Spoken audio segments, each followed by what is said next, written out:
Nakatakda ng sumalang sa ikatlo at huling pagbasa ng Kamara ang panukalang batas tungkol sa anti-political dynasty. Habang lusot na sa third and final reading ng Kamara ang panukalang pagpapahaba ng Professional Regulation Commission o PRC ID validity. Ang detalye mula kay Vel Custodio. Suportado ng mahigit 170 mambabatas ang Anti-Political Dynasty Bill na layong itaguyod ang pantay na pagkakataon sa serbisyo publiko.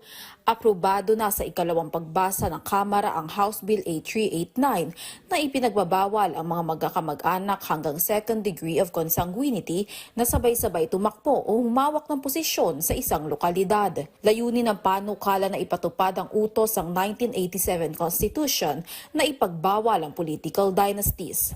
Sakaling maisabatas, magkakaroon ng malinaw na kahulugan at limitasyon sa paghawak ng kapangyarihan ng magkakamag-anak sa politika na ipatutupad ng Commission on Elections. Target na itong ipatupad sa susunod na halalan. Lusot naman sa third and final reading ng Kamara ang panukalang pagpapahaba ng Professional Regulation Commission o PRC ID validity hanggang 5 taon mula sa una nitong validity na 3 taon lamang. Sa botong 266 sa pabor at 1 abstention, ayon kay House Majority Leader Sandro Marcos, layunin nitong bawasan ng abala, gastos at red tape sa renewal ng mga professional. Saklaw sa panukala ang mga guro, nurse, engineer at iba pang licensed officers. Target ang panukala na gawing mas madali, mabilis at higit na epektibo ang serbisyo ng pamahalaan para sa lisensyadong manggagawa. Aprobado na rin ng Kamara sa ikalawang pagbasa ang House Bill 8305 o Kalinga Act. Layunin naman itong pabilisin ang responde ng pamahalaan sa krisis sa langis at pagtaas ang presyo ng mga bilihin.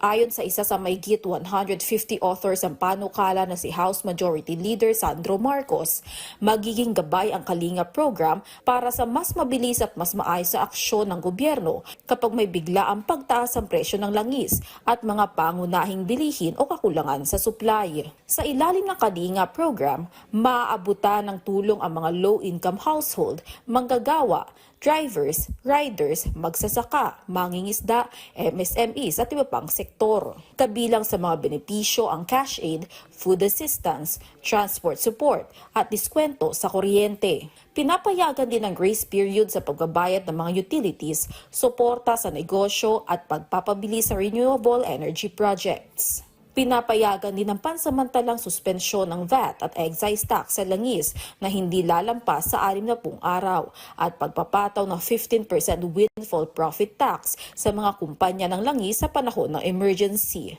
Vel Custodio para sa Pambansang TV sa Bagong Pilipinas.